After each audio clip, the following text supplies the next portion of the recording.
Pada saat itu saya disodori suatu belangko hijau muda, terus banyak kosong. Di situ ada ditulis mafia tanah. Ya, kira-kira gitu tuh. Kreatif banget. Gimana? Jadi mafia tanah aja? Iya. Cepat kayanya, gampang caranya.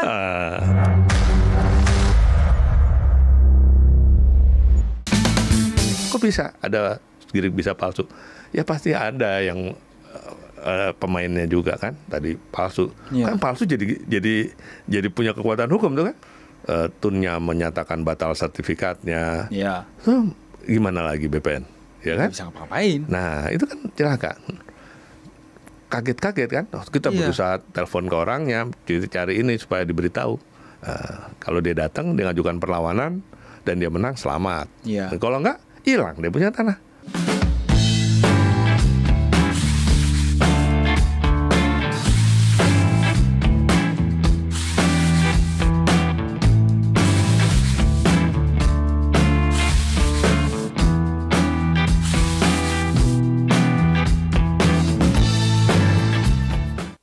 Welcome back to the podcast Tanya Mas Jordi. Hari ini bahasannya sangat kontroversial. Kita mau bahas sengketa dan konflik pertanahan sekaligus oknum-oknum mafia tanah. Kalau ngomongin pertanahan di Indonesia, udah pasti ada yang namanya sengketa dan konflik. Dari mulai masyarakat lawan masyarakat sampai masyarakat lawan pemerintah. Nah, di tengah-tengah isu ini ada sosok yang bikin masyarakat resah. Mafia tanah.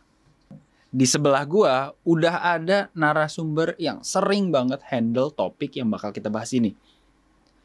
Bapak Dr. RB Agus Wijayanto. Dirjen Penanganan Sengketa dan Konflik ATR BPN periode 2018-2023. Beliau juga pernah menjabat sebagai Dirjen Penetapan Hak dan terakhir Inspektur Jenderal Kementerian ATR BPN. Sekarang beliau aktif di bidang akademik dan of counsel ACTA Partnership. Welcome, Pak. Welcome juga. Oh, welcome juga. Kan saya yang punya acaranya. Tapi Bapak apa kabar? Wah, baik. Kangen nih, udah lama gak ketemu Jordi. Aduh. Anyways, sebelum kita mulai, basa-basi dulu gak sih? Yo, iya dong. Pak, sekarang hobinya ngapain? Wah, tetap Tetap apa? musik. Musik. Waduh. Golf. Golf. Iya dong. Wah, seru banget. Karate? Iya. Waduh. Bisa bonyok kita nih, guys. Kan bahas sengketa. Oh iya. Harus pinter bela diri ya. Iya dong. Bela diri dan bela negara. Wow. Dan pakai jurus silat cikabur. Waduh, apaan tuh silat cikabur? Kalau gedean dia kita kabur. Boleh juga nih. Oke, Pak Agus. Yap. Kita langsung bahas main topik aja deh. Oke. Aku mau tahu apa sih sebenarnya yang dimaksud dengan sengketa pertanahan? Sengketa pertanahan. Jadi banyak definisi ya, tapi saya pengen pakai definisi saya sendiri yang saya alami dan saya rasakan.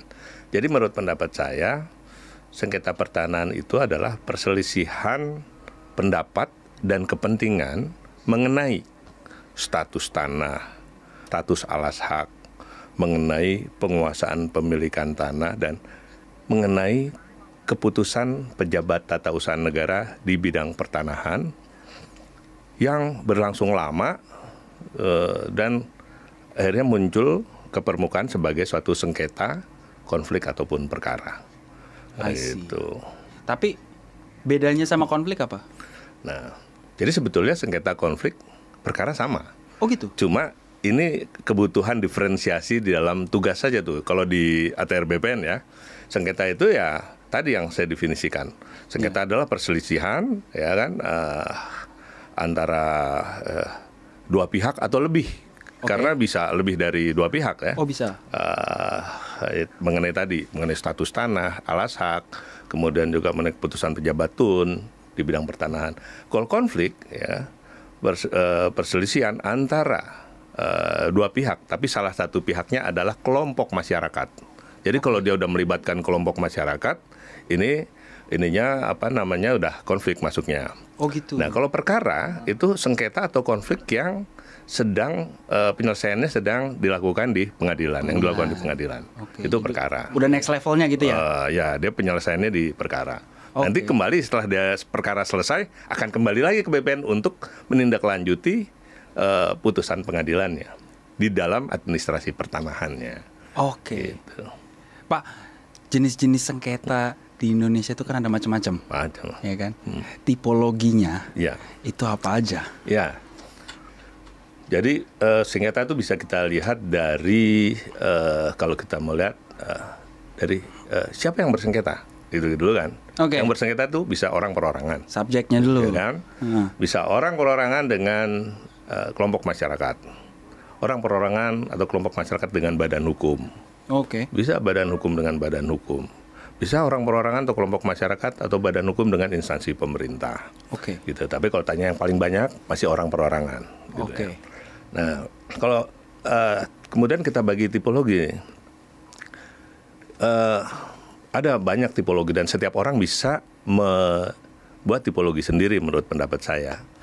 Nah, tetapi daripada membahas sekian yang banyak, saya ingin menyampaikan aja tipologi yang paling banyak di pertanahan itu adalah tipologi sengketa penguasaan pemilikan tanah. Nah, sengketa ini adalah sengketa di mana para pihak mengklaim bahwa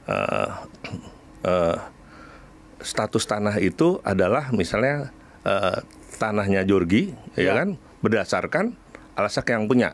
Misalnya Jorgi mengklaim bahwa ini tanah bekas milik adat nih, saya punya giriknya, gitu kan? Nanti ada lagi yang klaim enggak, itu tanah negara, saya punya surat keterangan garapannya. Ada lagi bilang ini tanah negara, saya punya jual beli tanah bekas Eigendom. Eigendom itu bekas hak zaman Belanda tuh. Dia bilang itu tanah saya. Jadi semuanya mengklaim.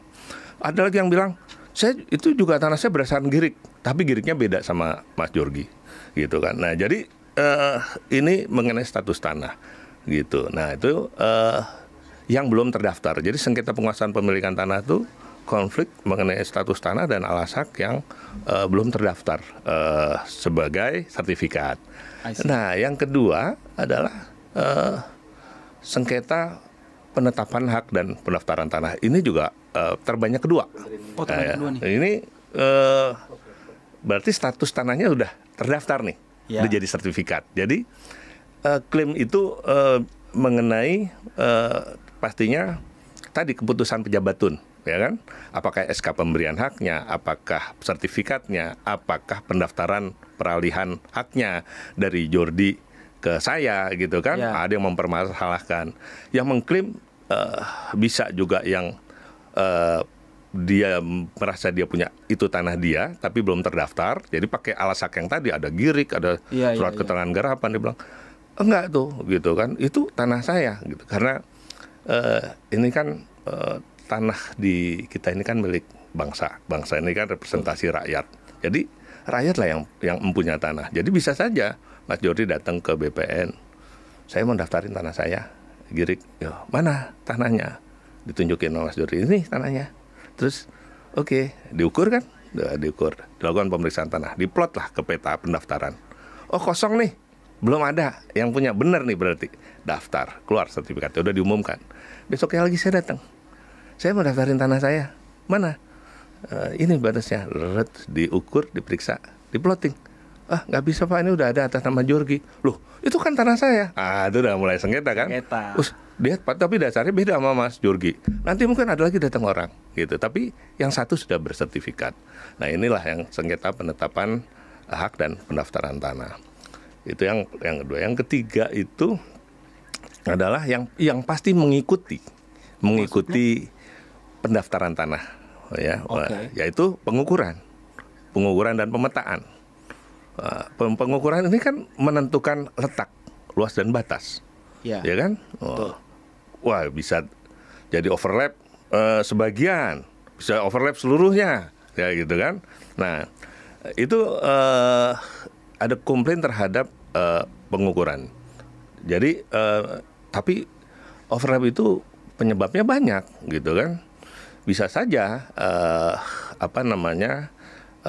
bidang tanah yang ternyata di atas tanah itu sudah ada sertifikat, tetapi sertifikatnya sertifikat lama, sertifikat tahun 70, sertifikat yang tidak ada gambar situasinya, tidak ada surat ukurnya, atau sertifikat yang tidak surat ukurnya nggak bisa di-existing, karena yang lama-lama tuh pakai koordinatnya koordinat lokal. Pakai pohon, ya kan, batas pohon ditarik koordinatnya, sungai tikungan tarik gitu. Besoknya sungainya lurus, tiba-tiba lurus. Ini potong pohon dipotong, patokannya hilang, ya kan? Tapi orang itu tahu bahwa dia pernah punya tanah di situ dan ini ada sertifikatnya. Tapi ditanya mana sekarang, di mana lokasinya? Nggak ada, kan BPN yang ngukur. BPN nggak tahu, ininya udah hilang kan, susah. Nah inilah juga jadi sumber konflik. Pemekaran wilayah juga bisa begitu. Pemekaran wilayah misalnya Tangerang sebagian masuk Jakarta. Pemekaran wilayah. Nah, data-data tanahnya itu nggak lengkap diserahkan ke Jakarta Selatan misalnya. Jadi seakan-akan di Jakarta Selatan yang ini kosong nih. Padahal udah ada sertifikat pada waktu Tangsel gitu kan. Kemudian ada penguasaan orang, diajukan permohonan hak, ya kan. Keluar dari sertifikat, karena di dalam peta pendaftaran tanah yang ada di selatan nggak ada, belum ada penyerahan dari sana misalnya. Ini juga bisa. Jadi itu wah ini BPN yang membuat sengaja tumbang tindih. Nggak begitu sebetulnya. Tapi karena teknologi juga berkembang tadi, gitu. Itu pengukuran. Yang ketiga, yang keempat itu adalah kalau nggak salah sengketa pelaksanaan putusan pengadilan. Loh, kok sengketa pelaksanaan putusan pengadilan? Makanya. Pengadilan kan bertugas untuk mau menyelesaikan sengketa, gitu kan? Loh, tapi jangan salah. Pengadilan itu di Indonesia ada pengadilan tun, perdata, pidana, bahkan ada kepailitan, ada agama, ya nggak? Semuanya meriksa masalah tanah, ya kan? Kalau sinkron nggak ada masalah, tapi kalau putusannya saling bertentangan, ini gimana melaksanakannya itu? Melaksanakan putusan yang satu minta dibatalin, yang satu bilang yang dimohon pembatalan itu sah. Bingung. Ini kan akhirnya jadi ribet, jadi persoalan mengenai pelaksanaan putusan pengadilan. Yang terakhir yang juga cukup banyak adalah mengenai pengadaan tanah. Pengadaan tanah biasanya sengketa mengenai ganti rugi. Siapa sebenarnya yang berhak diganti rugi? Pengadaan tanah di mana jalan yang diganti rugi Jordi. Terus ada yang klaim bahwa itu yang punya saya tuh, gitu kan? Jordi. Bukan Jordi, digugat lagi. Aduh. Akhirnya dikonsinyasi, gitu kan? Nah, gitu. Jadi inilah tipologi sengketa yang selama ini yang paling menonjol yang masuk ke Kementerian ATR. Gitu. Pak Agus, dari pengalaman Bapak nih menjabat sebagai Dirjen Penanganan Sengketa, itu mana yang paling sulit untuk ditangani? Yang paling sulit, ya pastilah yang paling kompleks. Yang paling sederhana adalah yang sengketa yang pihaknya cuma dua, ya kan? Tanahnya jelas statusnya, terus sudah ada putusan pengadilan. Kita tinggal melaksanakan putusan pengadilan. Ya udah, lu damai deh. Gitu, kan? Atau enggak ya, kalau lu nggak mau damai, gue putusin pengadilan, gue laksanakan putusan pengadilan, dibatalkan yang ini, diberikan hak yang sini. Tapi oke lah, itu udah dibatalkan. Agak kompleks sedikit ketika Mas Jordi sama saya berperkara nih mengenai bidang tanah tertentu. Dinyatakan bahwa saya yang berhak.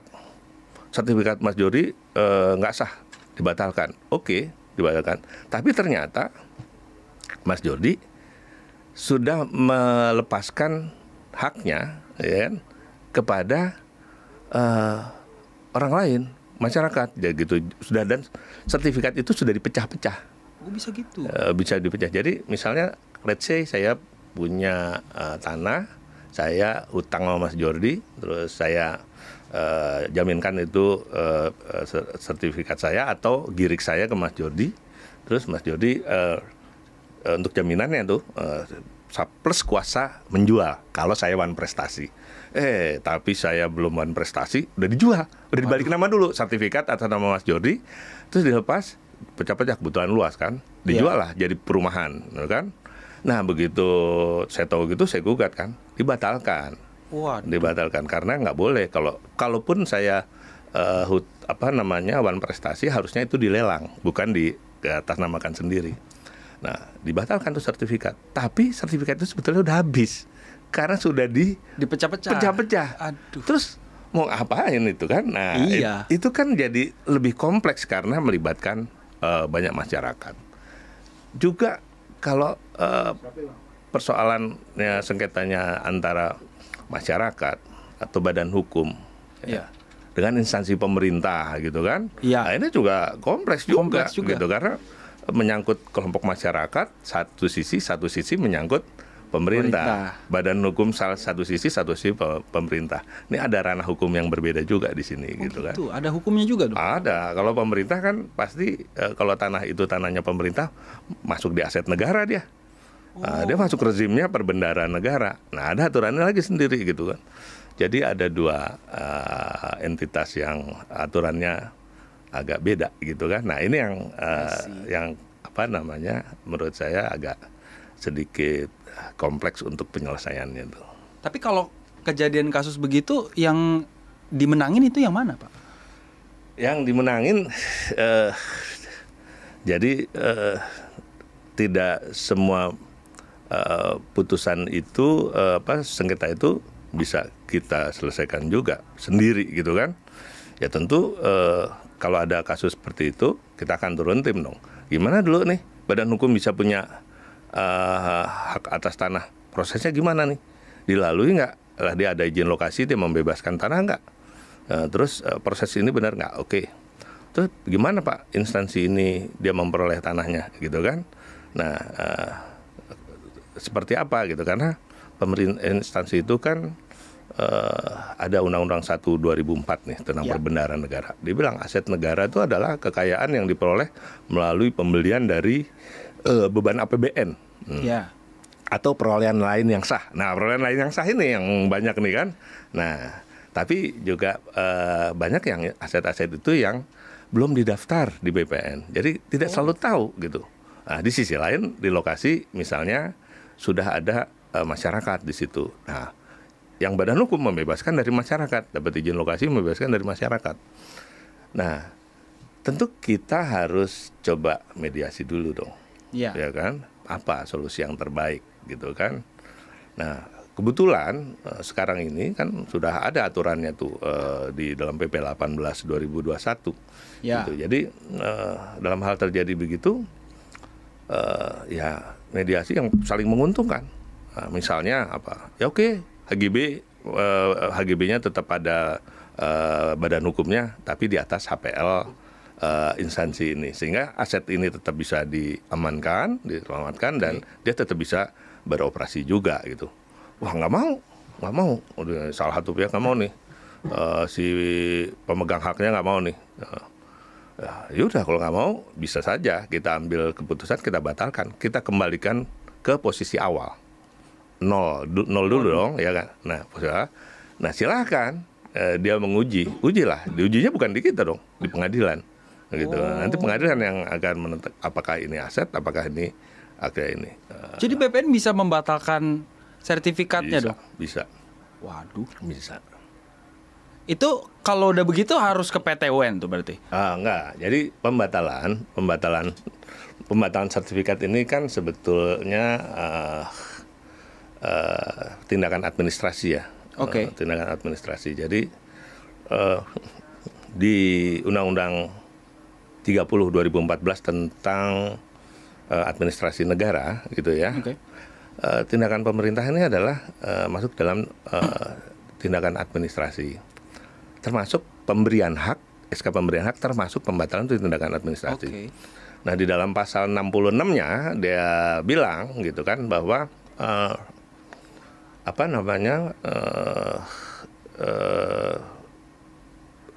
keputusan pejabatun gitu, yang kalau bahasa Jawanya besiking gitu kan. Besiking. Itu bisa dibatalkan kalau dia cacat. Wewenang, cacat, ada cacat dalam wewenang, cacat dalam prosedur, dan cacat dalam substansi gitu. Nah, jadi ada 3 ini. Nah, terus ayat berikutnya bilang badan atau pejabat yang menerbitkan keputusan itu bisa pemberian hak, bisa sertifikat, bisa pendaftaran tanah, itu semua termasuk besiking tuh.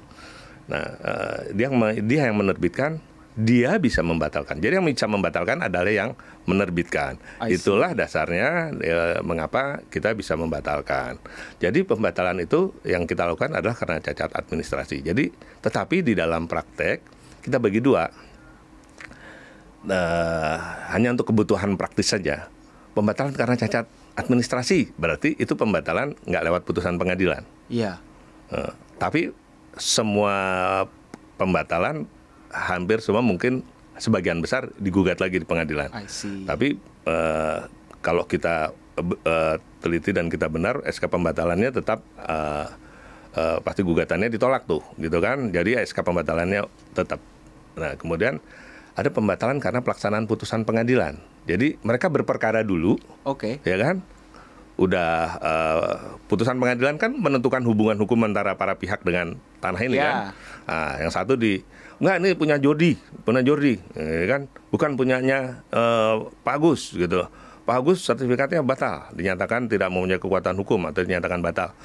Ya, atas dasar itu bawalah ke kantor pertanahan, ke BPN, ya kan? Kalau itu kewenangan pusat ya dibawa ke pusat. Nah, tapi tentu meskipun itu pelaksanaan putusan pengadilan, kita juga lakukan kajian terhadap putusannya. Nah, itu kemudian dibatalkan atas dasar putusan pengadilan gitu. Jadi ada 2, pembatalan karena cacat administrasi dan pembatalan karena putusan pengadilan gitu. Interesting. Pak Agus, ini ada kasus yang sebenarnya lumayan rame nih ya di sosial media. Ini surat ijo yang ada di Surabaya nih. Banyak beredar nih kan. Oh iya emang. Ini boleh deh kita coba tunjukin di layar nih. Teman-teman tunjukin. Nah, kawasan surat ijo di Surabaya, pengembangan pemahaman dan perkembangannya. Ini kan banyak surat ijo yang beredar di Surabaya nih. Kenapa bisa terjadi begini, Pak? Jadi balik awal ya. Surat ijo itu kan sebetulnya surat izin pemakaian tanah warnanya hijau, gitu kan? Surat ijo. Makanya namanya surat ijo. Tapi ada juga yang warna kuning. Oh gitu. Ya, jadi yang hijau adalah yang dikeluarin karena lokasinya sesuai dengan perencanaan kota, warna hijau. Kalau yang warna kuning sebetulnya mungkin udah ada peruntukan lain, perencanaan lain. Jadi bukan yang untuk ini kuning, tapi karena itu izin itu ya hanya sementara. Jadi dia bisa dikeluarkan izin untuk pemakaian tanah di situ. Bukan hak milik ini. Bukan hak milik. Nah, cuma ada di Surabaya? Kayaknya yang viral emang di Surabaya. Tapi sebetulnya itu kan dasarnya dia yang saya tahu adalah dari Undang-Undang Nomor 8 Tahun 53 tentang pengaturan penguasaan tanah negara.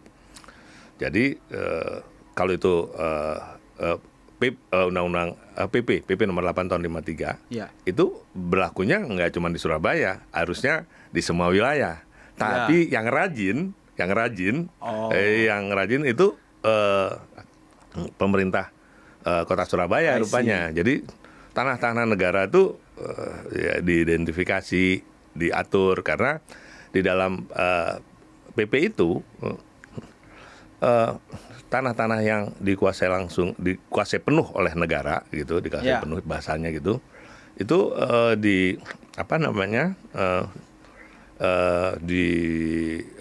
menjadi tanggung jawab Menteri Dalam Negeri gitu kan. Nah, kemudian Menteri Dalam Negeri menyerahkan kembali ke daerah swatantra, ke pemerintah daerah ini. Nah, kalau dia belum dimanfaatkan, bisa diserah pakaikan ke pihak lain gitu ya. Melalui kemudian dia melalui izin pemakaian tanah. Jadi kemudian tanah-tanah negara itu diatur oleh dia dalam satu perda, saya lupa perdanya, tapi dia boleh pakai tanah itu dengan jangka waktu tertentu yang nggak sepanjang hak guna bangunan, nggak sepanjang Iya. apa kayak gitu ya. Kemudian dia juga harus membayar retribusi kepada pemerintah kota gitu kan. Nah, Oke. tapi kan mereka tuh udah bertahun-tahun gitu Nah, kan. Mereka sih pengennya jadi seperti punya hak atas tanah dong gitu. Itulah kemudian mereka Iya. mereka kemudian jadi protes gitu, minta bisa diberikan hak gitu kan. Nah, ini jadi persoalan apa yang bisa dikasih ke masyarakat gitu kan. Nah, jadi seperti tadi juga saya bilang ini jadi akhirnya seperti konflik antara masyarakat dengan instansi pemerintah kan. Nah, Ya, betul.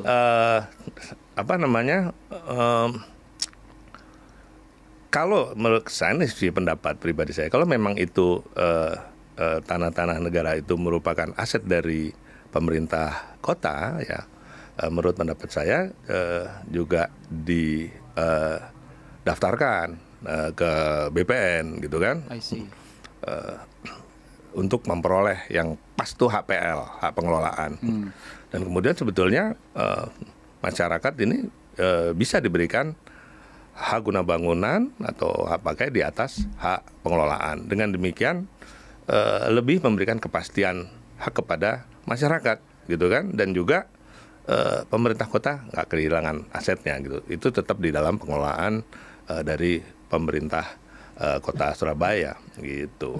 Jadi nasib-nasib orang yang punya surat ijo ini, walaupun mereka udah kayak punya surat ijo ini, udah punya tanahnya lebih dari 20 tahun gitu kan, itu tetap nggak bisa milikin itu. Tetap aja warnanya hijau. Nah, gitu. Ya, kecuali ada kebijakan dari pemerintah dan itu misalnya tadi didaftarkan sebagai HPL dan ini bisa AGB di atas HPL. Dia bisa, dia punya hak guna bangunan tapi di atas hak pengelolaan pemerintah. Bisa nggak punya hak milik? Ya bisa aja kalau emang mau dilepaskan asetnya dari pemerintah kota, ya bisa diterbitkan HPL. Tapi kan kalau itu sudah menjadi aset, ada prosedurnya untuk bisa melepaskan asetnya, harus persetujuan Kementerian Keuangan.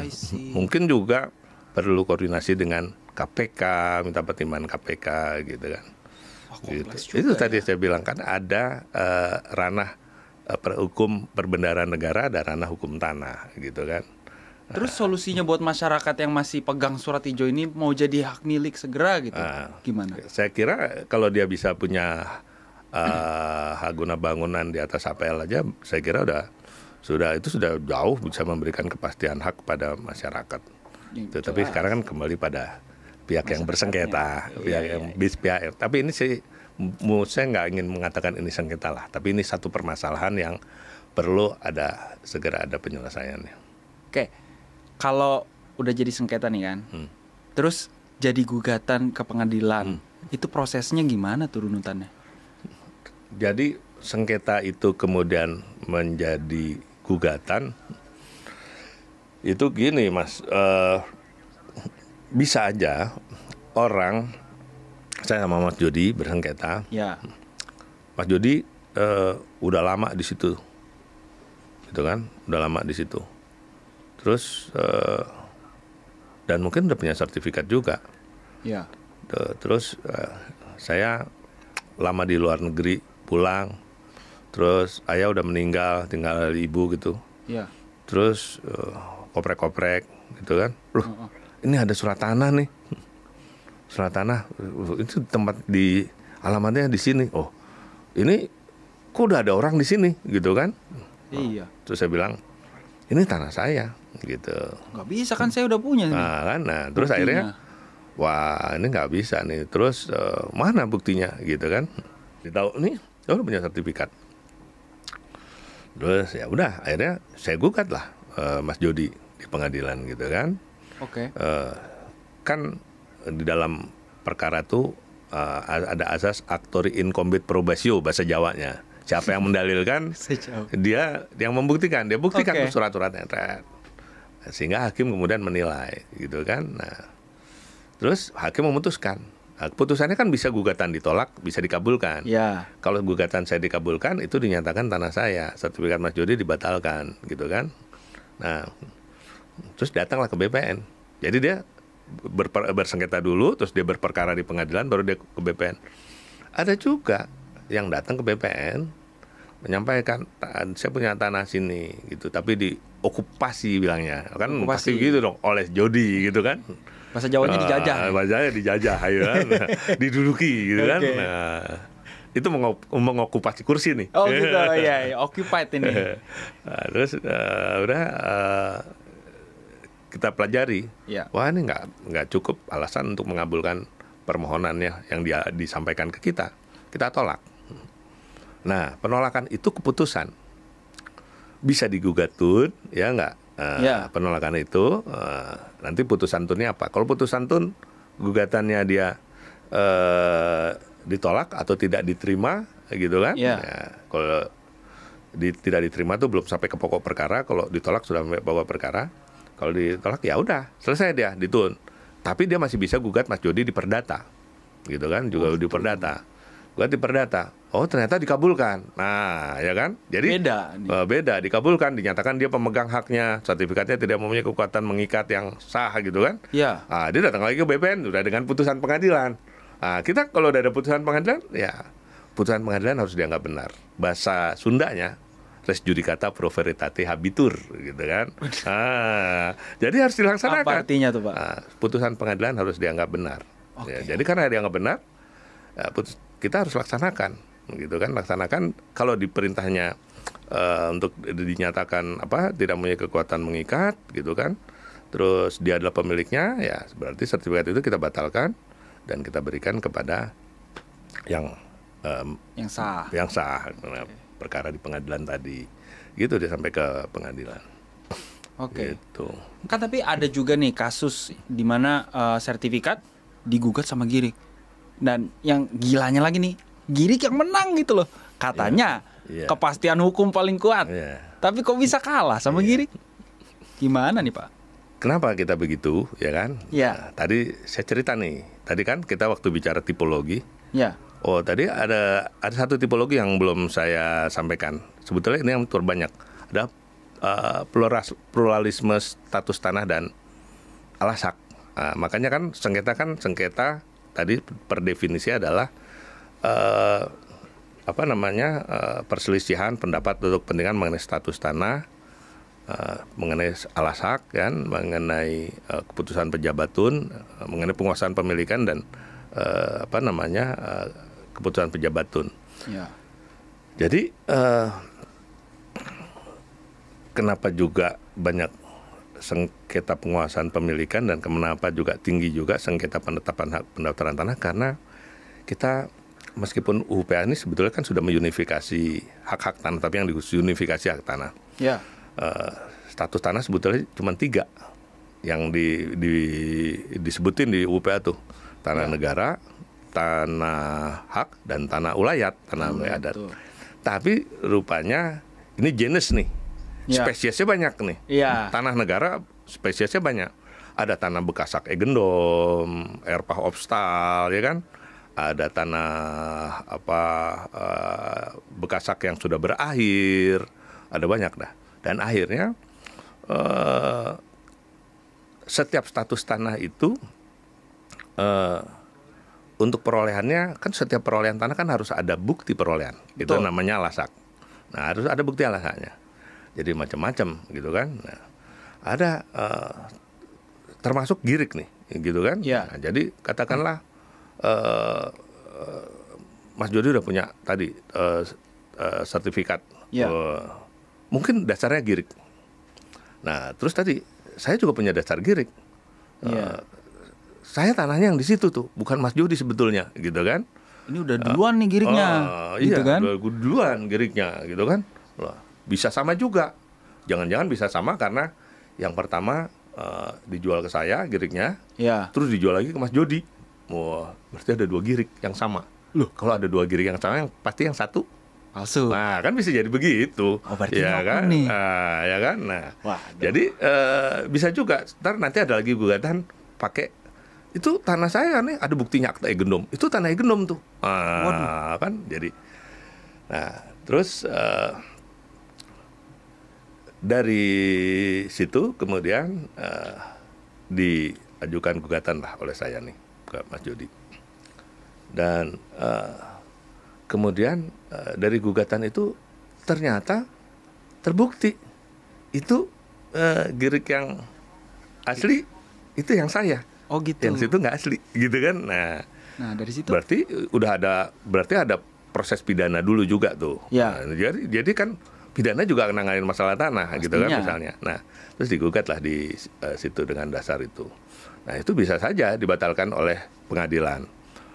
Berarti kan ini kan udah jadi sertifikat, kenapa bisa dibatalkan? Ya itu tadi. Nah pertanyaannya kan kemudian, kok kenapa sih bisa dibatalkan sertifikat kita? Kan gitu jadinya kan. Iya. Nah karena begini, pendaftaran tanah kita ini orang bilang kita menggunakan sistem registration of titles. Jadi pendaftaran hak. Harusnya pendaftaran hak, hak itu lahir ketika didaftar. Ya. Dan hak yang terdaftar itu kayak Australia nih, kan Mas Jody pernah di Australia kan. Hak yang didaftar itu mempunyai kekuatan yang indivisible title. Mempunyai kekuatan yang mutlak, tidak bisa diganggu gugat. Oh jadi udah nggak bisa digugat sama sekali. Itu kalau di Australia gitu tuh. Oh gitu. Nah itu dia menggunakan yang namanya registration of titles ini menggunakan sistem publikasi positif. Jadi sistem publikasi positif negara menjamin keterangan yang ada di dalam pendaftaran tanah itu, gitu kan? Oke. Nah, jadi yang dijamin adalah si pemegang hak itu. Nah, Indonesia menggunakan registration of titles. Jadi ada dua sistem, satu registration of titles, pendaftaran hak yang didaftarkan hak, kayak sertifikatnya cuma satu.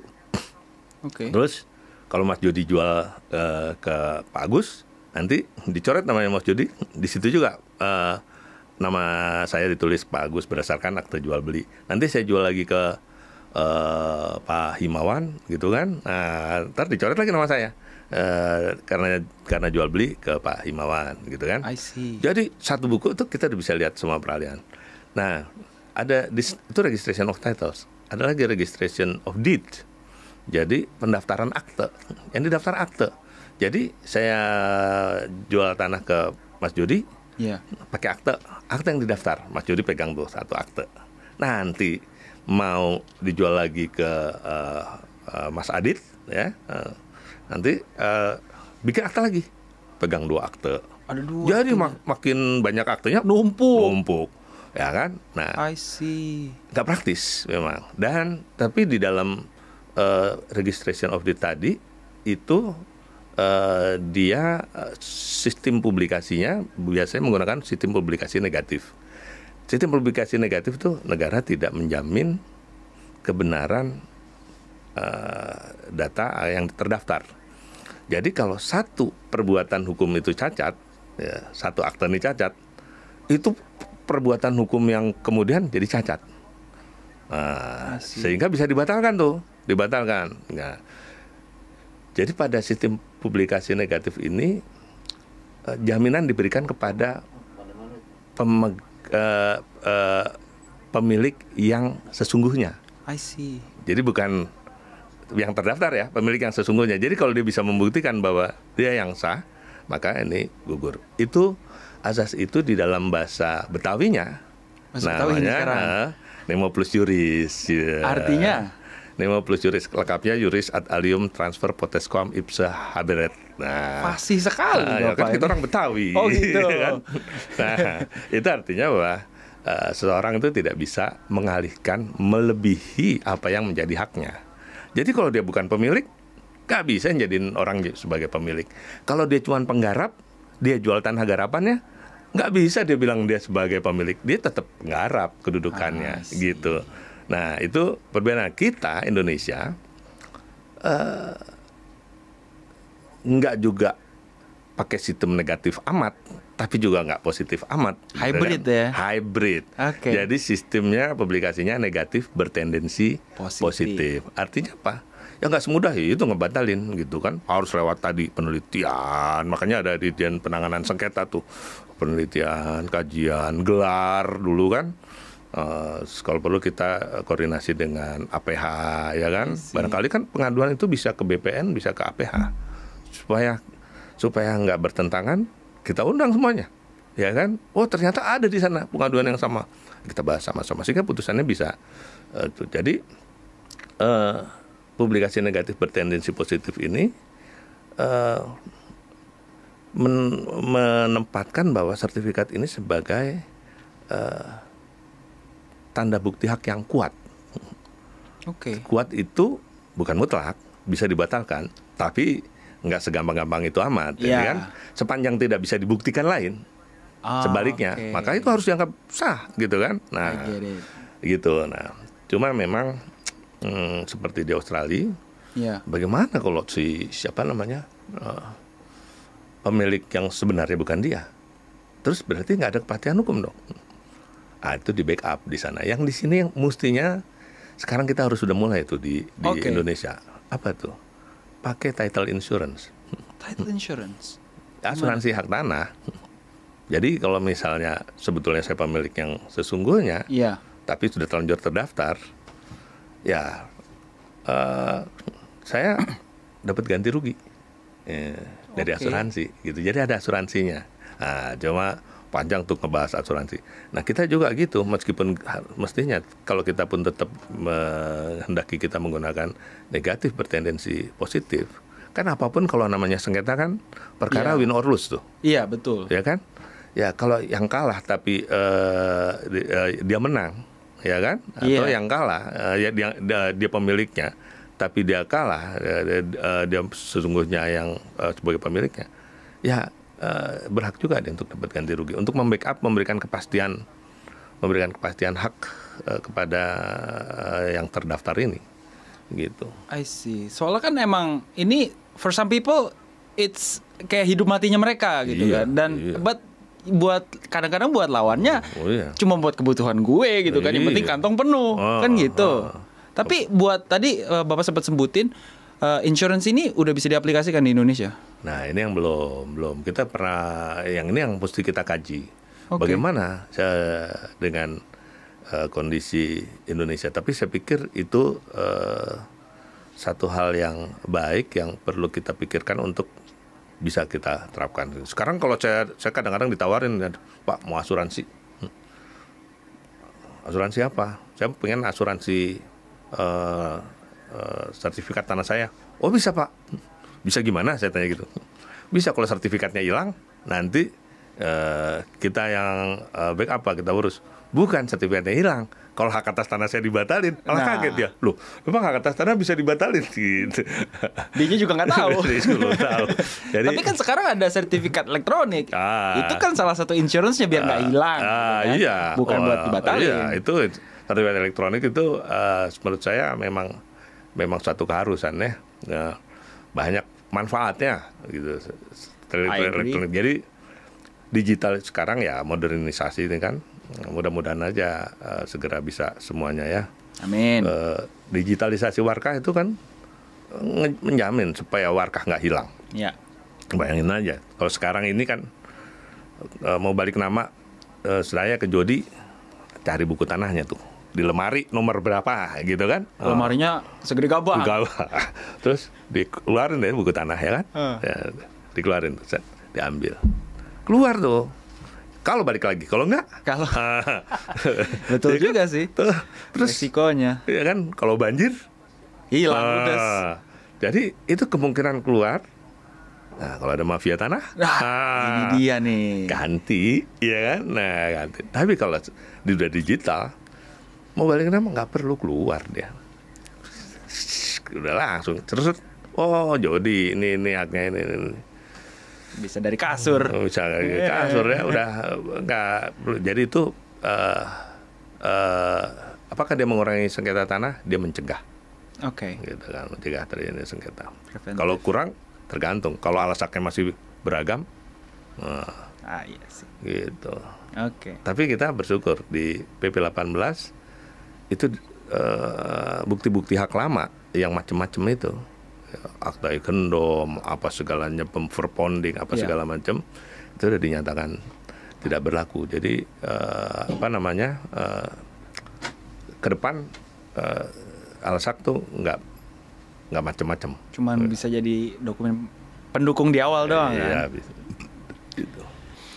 Jadi kalau misalnya nih sengketa tanah ya udah masuk ke ranah hukum nih, ya kan ada PT UN, pidana, perdata. Nah, ya kan bedanya tuh apa tuh?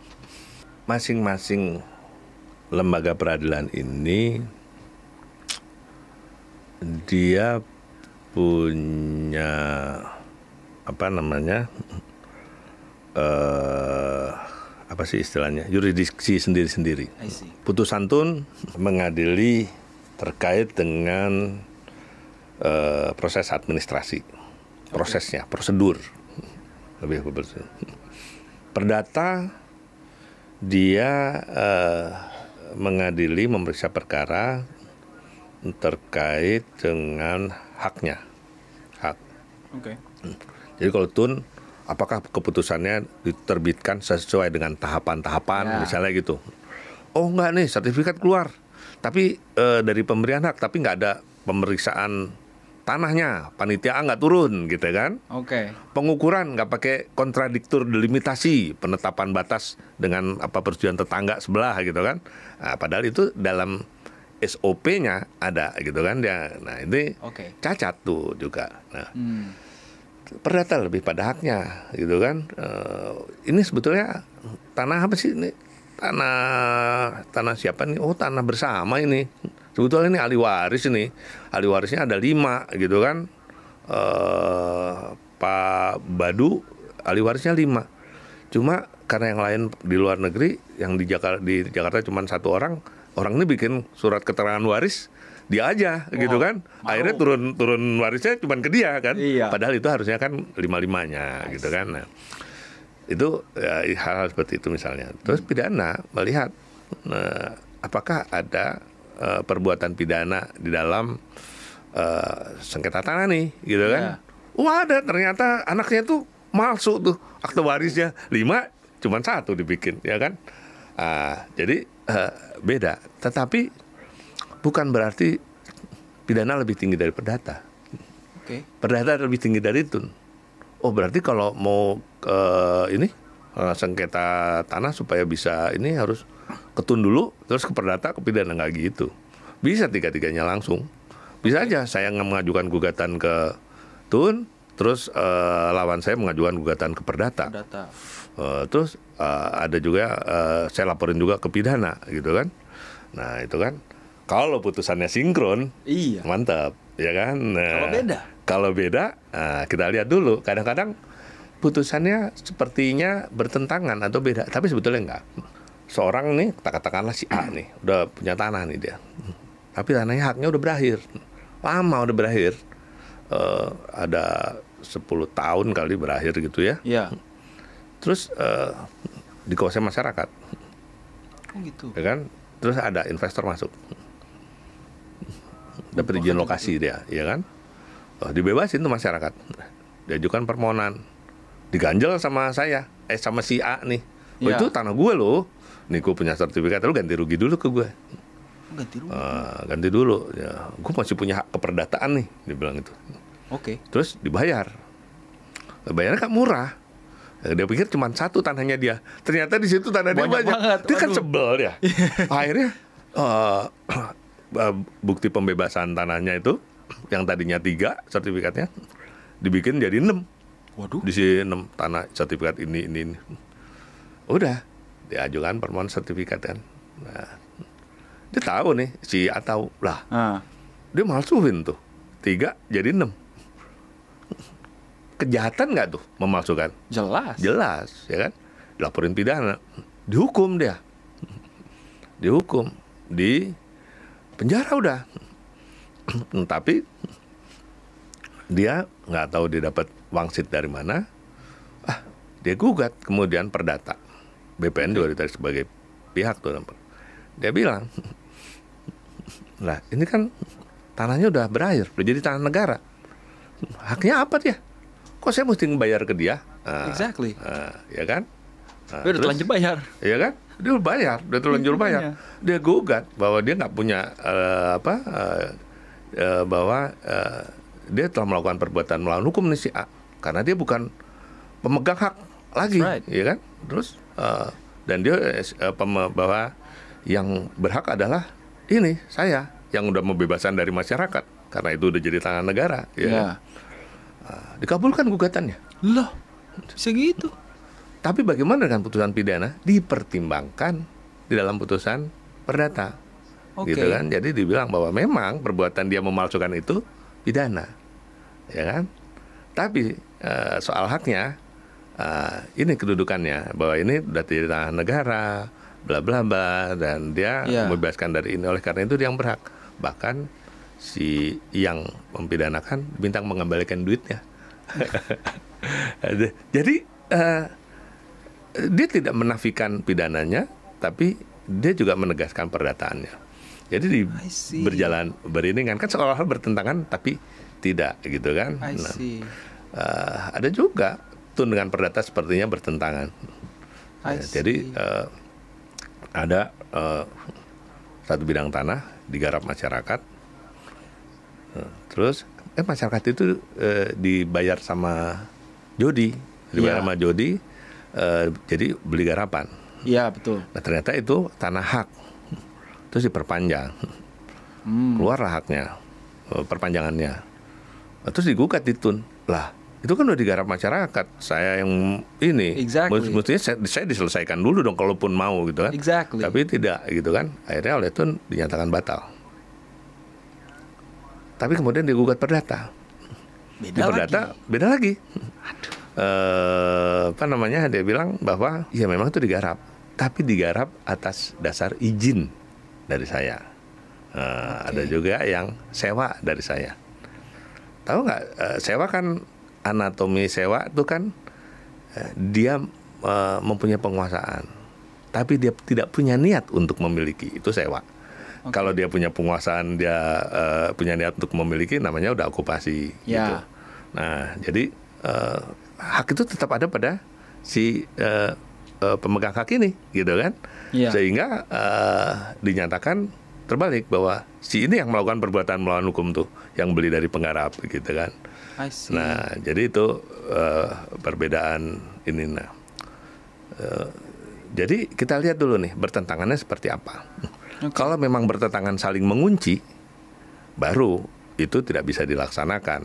Jadi putusan pengadilan tidak selalu bisa dilaksanakan. Ada putusan pengadilan yang namanya executable, yang non-executable. Jadi putusan pengadilan itu harusnya executable, tapi ada yang tidak bisa dilaksanakan non-executable. Antara lain karena saling bertentangan. Ada putusan pengadilan lain yang memutuskan yang saling bertentangan. Yang nggak sinkron. Gitu. Nggak sinkron, jadi nggak bisa dilaksanakan. Gimana kalau begitu? Mediasi, nah, gitu kan? Mediasi. Kalau nggak bisa mediasi gimana? Ya, gue nggak laksanakan dong.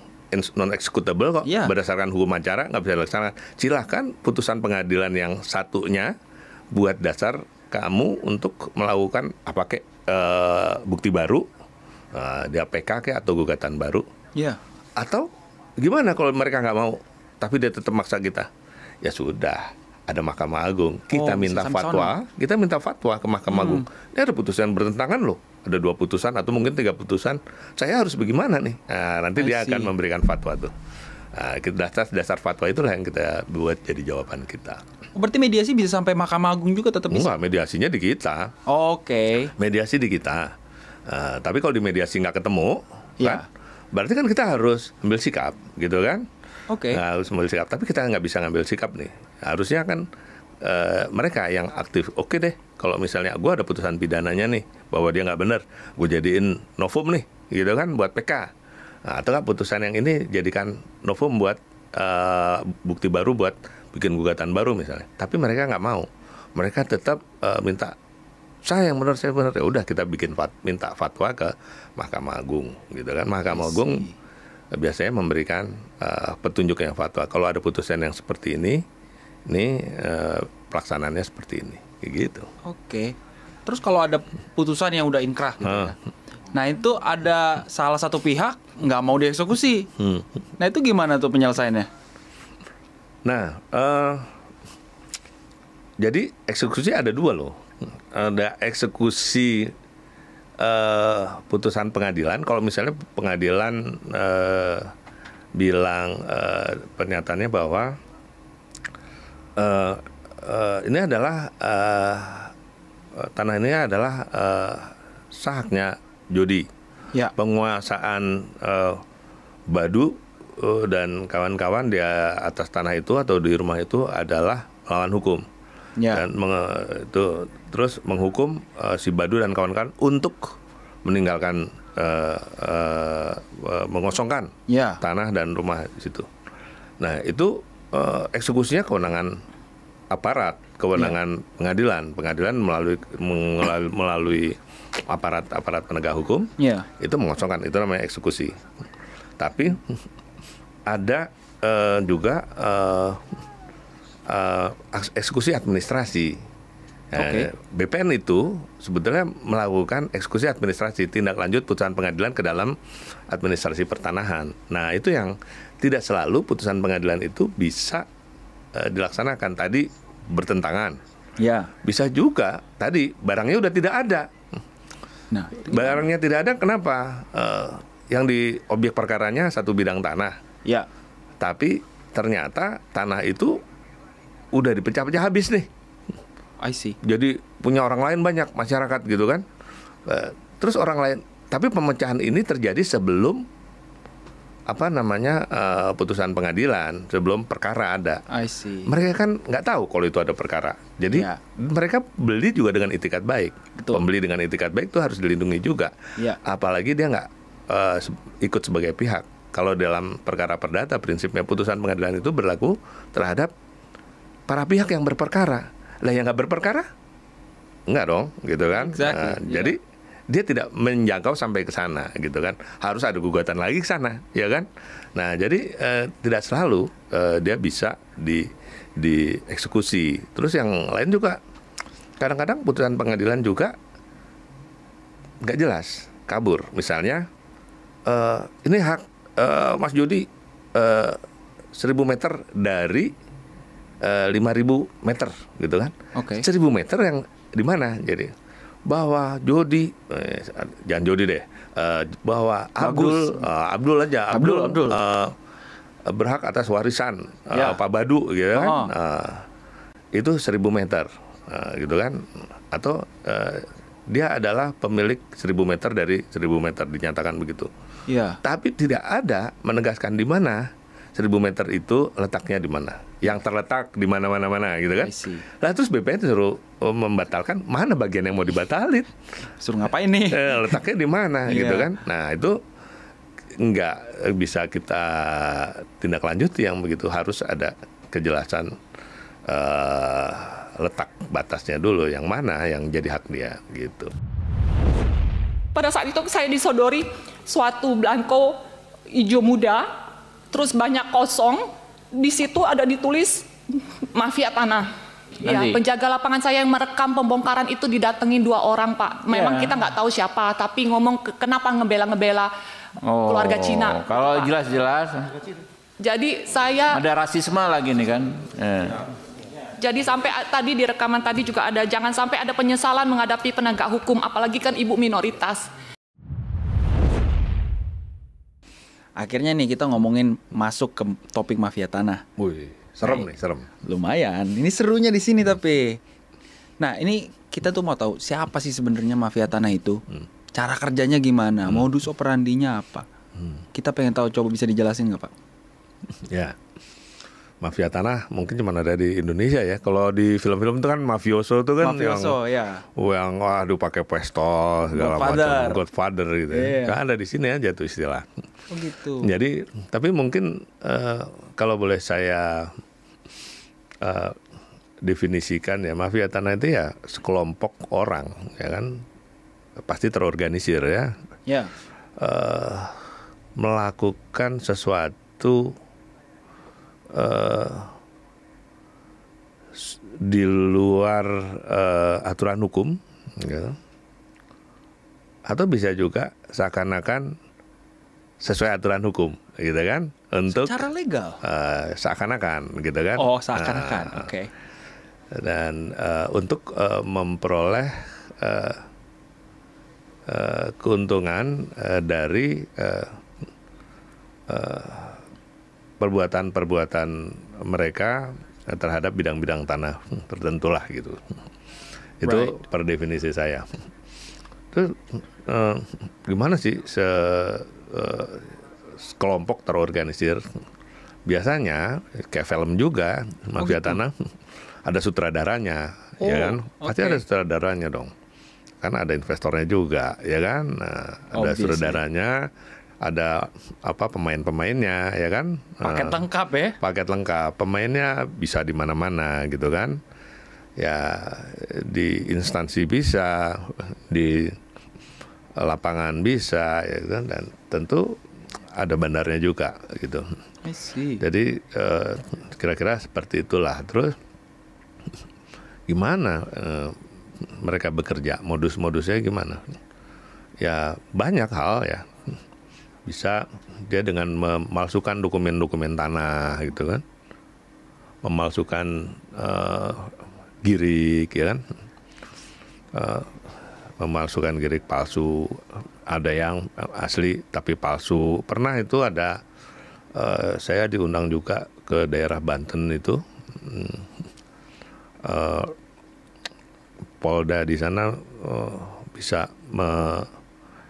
menemukan gitu kan, ada sekarung girik gitu kan di rumah ya mantan lah gitu ya. Okay. Giriknya itu formulirnya tuh asli tuh kayaknya tuh gitu kan, cuma masih kosong, jadi kayak belangko kosong gitu. I see. Ya itu kan tinggal diisi. Mau tanahnya di mana, ya taruh. Jadi surat mengikuti tanahnya tuh. Ada. Terus bisa juga jadi tapi dokumen tidak hanya girik aja yang bisa dipalsu ya, akte pun bisa dipalsu juga gitu kan. Nah jadi dia itu satu. Terus kedua melakukan gugatan dalam tanda petik ya, secara pura-pura gitu kan, secara pura-pura gitu untuk memperoleh legalitas dari legal standingnya dia. Jadi misalnya siapa ya, Pak Badu gitu. Pak Badu. Kita mau bikin dia keluar dari rumahnya, karena bisa kita. Kasian bener Pak Badu nih ya, dari kan, tadi. Ya, kita berdua ya nggak. Iya. Kita palsu dah, misalnya girik dah gitu ya. Iya. Kita palsu. Terus itu dipegang Mas Jody kan. Iya. Terus kita berperkara, gitu kan. Saya bilang bahwa tanah ini tanah saya, gitu kan. Tanah yang terletak di sini tanah saya. Terus Mas Jody bilang, enggak, itu tanah saya berdasarkan girik ini, gitu kan. Berperkara kan. Pengadilan memeriksa perkara itu dengan data yang disampaikan para pihak. Pihaknya cuma kita kan tos ya nggak. Iya. Ya udah, terus diputus oleh pengadilan bahwa gugatan saya ditolak, bahwa pemiliknya adalah Mas Jody, gitu kan, dengan girik nomor sekian-sekian. Iya. Ya kan dia kan nggak periksa giriknya palsu apa enggak kan? Iya. Cuma pada waktu persidangan kan dikasih lihat gitu kan. Betul. Ini buktinya ada. Terus diputuskan bahwa ini Mas Jody yang punya, memerintahkan saya untuk pergi dari lokasi itu. Nah, udah ada putusan itu, udah inkrah nih. Iya. Ya. Lokasinya taruhlah tanahnya si Abbas gitu kan. Si Abbas. Iya. Di sini ya. Terus datanglah ke tempat Abbas gitu. Nah, pasang pelang tanah Jody gitu. Iya. Wah, Abbasnya lagi di luar negeri. Di situ pegawainya. Situ pegawainya. Loh, kenapa dipasang pelang? Ini tanah saya mau bangun, Pak. Dia bilang, bukan. Ini tanahnya Pak Jeki, dia bilang gitu. Oh gitu. Wah, ini tanah saya, Pak. Benar, ada sertifikatnya nih, ada fotokopinya, dilihat. Iya. Foto deh. Cekrek. Ya kan? Terus saya bayar pajak nih, Pak Abbas bayar pajak nih, pajaknya. Cekrek. Udah kan? Dia tahu udah sertifikatnya. BPN minta pembatalan sertifikat. Nggak ada putusan yang membatalkan sertifikat itu kok. Mana mau BPN? Oh nggak bisa, sorry Pak, nggak bisa dibatalin, gitu kan? Oke. Nggak cukup. Terus tanah ini tanahnya Pak Jeki, kan? Terus ditolak oleh BPN. Dia kemudian dasar itu diajukan gugatan ke Jeki. Jeki lagi di luar negeri, emang dibalas tuh gugatan. Tapi kalau Jekinya nggak ada, emang nggak diputus? Diputus gugatannya secara first take tanpa kehadiran tergugat, ya kan? Oke. Putus first take menyatakan bahwa sah itu punya Jody, bukan punyanya Pak Abbas, bukan punyanya Pak Jeki, gitu kan? Yang tadi yang itu udah. Jadi dia dapat legalitas dari pengadilan, ya kan? Oke. Pengadilan kan nggak boleh menolak perkara. Iya. Dia harus periksa perkara. Berarti yang ada di situ, gitu kan? Nah, kok bisa ya sampai begitu? Berarti orang ini dia udah mengamati dulu. I see. Simpulan saya itu. Udah mengamati. Oh ini tanah kosong nih, strategis. Orangnya mungkin dia sambil pura-pura jualan bakso kali ya. Tanya orangnya mana yang punya, oh lagi di luar negeri. Misalnya kan. Kita nggak tahu kan. Nah udah. Jadi dia udah dapat legalitas. Nah dia kemudian minta lagi dibatalkan oleh berdasarkan putusan pengadilan itu kan. Oke. BPN mau nggak mau kan ngejawab tuh, tetap menolak kan, gugat lagi ditun, ya kan? Iya. Kalau misalnya perdatanya yang berhak tuh si penggugatnya gitu ya, yang tadi palsu, kan palsu jadi punya kekuatan hukum tuh kan, terus udah gitu tunnya menyatakan batal sertifikatnya, gimana lagi BPN? Ya kan? Bisa ngapain? Nah itu kan celaka. Kaget-kaget kan? Kita berusaha telepon ke orangnya, cari ini supaya diberitahu. Kalau dia datang, dia ngajukan perlawanan dan dia menang, selamat. Dan kalau enggak, hilang dia punya tanah. Iya. Ya kira-kira begitu tuh sutradaranya, loh kok bisa ada girik bisa palsu? Ya pasti ada yang pemainnya juga kan. Nah jadi ada itu link, ada yang mengamati, ada yang kira-kira gitu tuh. Kreatif banget. Gimana jadi mafia tanah aja? Iya. Cepat kayanya, gampang caranya. Gitu. Jadi itu dia bisa memalsu, dia bisa menggunakan putusan pengadilan. Iya. Ya banyaklah caranya dia. Tinggal kenal sana, kenal sini, ya kan? Salaman sana, salaman sini, jadi deh. Bisa. Modal sedikit, untung gede, gitu kan? Segampang itu mafia tanah, nyaplok tanah orang gitu. Bisa, tapi hanya orang-orang yang punya keberanian. Ini apa karena hukumannya terlalu ringan, apa gimana ini? Enggak juga, menurut saya enggak juga. Tapi ya menurut saya ya karena salah satunya tadi luas tanah tetap, ya kan, kebutuhan masyarakat naik, bertambah, ya kan. Tadi faktor-faktor yang mempengaruhi timbulnya sengketa itu kan, ya akibatnya banyak orang lapar tanah. Exactly. Tapi di satu sisi banyak orang yang pengen punya tanah banyak-banyak. Ya kan? Nah, punya tanah banyak-banyak kosong. Jadi inceran dengan cara yang sesuai hukum maupun tidak sesuai hukum, atau seakan-akan sesuai hukum. Yang barusan saya cerita itu dia sesuai hukum nggak? Enggak, tapi seakan-akan sesuai tapi hukum. Dia udah menang pengadilan, apa segala macam, berarti kan dia punya legal standing tuh kemudian. That's scary. That is scary. Gitu. Tapi mungkin gak sih, ini mungkin sedikit kontroversial aku ngomongnya ya, cuma mungkin gak sih mafia tanah itu dilindungin sebenarnya? Dilindungin. Nah, itu dia jawaban yang susah saya jawab karena saya bukan pelindungnya. Gak tahu ya dilindungi apa enggak. Ya siapa yang mau melindungi mafia tanah ya? Saya rasa sih enggak juga. Oke. Tapi kan bukan kejahatan tunggal ya, bukan cuma satu orang gitu kan. Maksudnya kayak they have each other's backs maybe. Maksudnya dilindungin begitu. Oh iya. Jadi yang satu ketangkap nih, udah kita bebasin dulu yang ini gitu kan. Apa bisa begitu? Ya bisa aja. Kan kita nggak tahu. Tadi kan saya bilang ada pemodalnya, ada investornya, ya nggak. Berarti ini sebuah sindikat gede dong. Kalau ini ya mungkin bahasa ininya beneficial owner. Ya. Beneficial owner. Tapi nggak kelihatan dia kan. Bisa aja. Kita nggak tahu ya. Nah gitu. Oke, berarti banyak oknum-oknum dong. Bisa Dari terjadi. Bisa. Kita ngomongnya internal, eksternal ya. Bisa. Ya kan. Pas Papa jadi Dirjen Sengketa itu effort untuk membasmi mafia tanah ini gimana, Pak?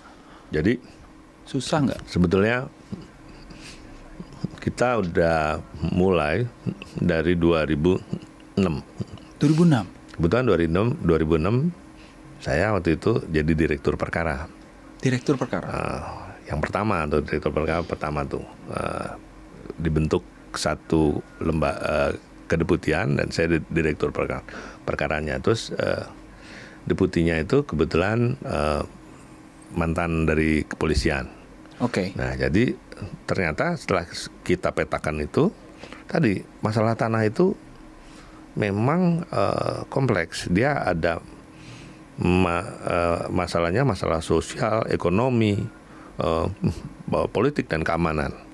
Terus dia tidak hanya masalahnya tidak hanya masalah hukumnya tidak hanya masalah hukum tanah, tidak hanya masalah hukum perdata, tapi juga ada masalah hukum pidananya. Jadi ada sengketa-sengketa tanah yang berindikasi pidana. Jadi waktu itu kita bikin tim penanganan sengketa tanah yang terindikasi pidana. Nah kita udah mulai 2006 tuh kita udah mulai berkoordinasi dengan aparat penegak hukum.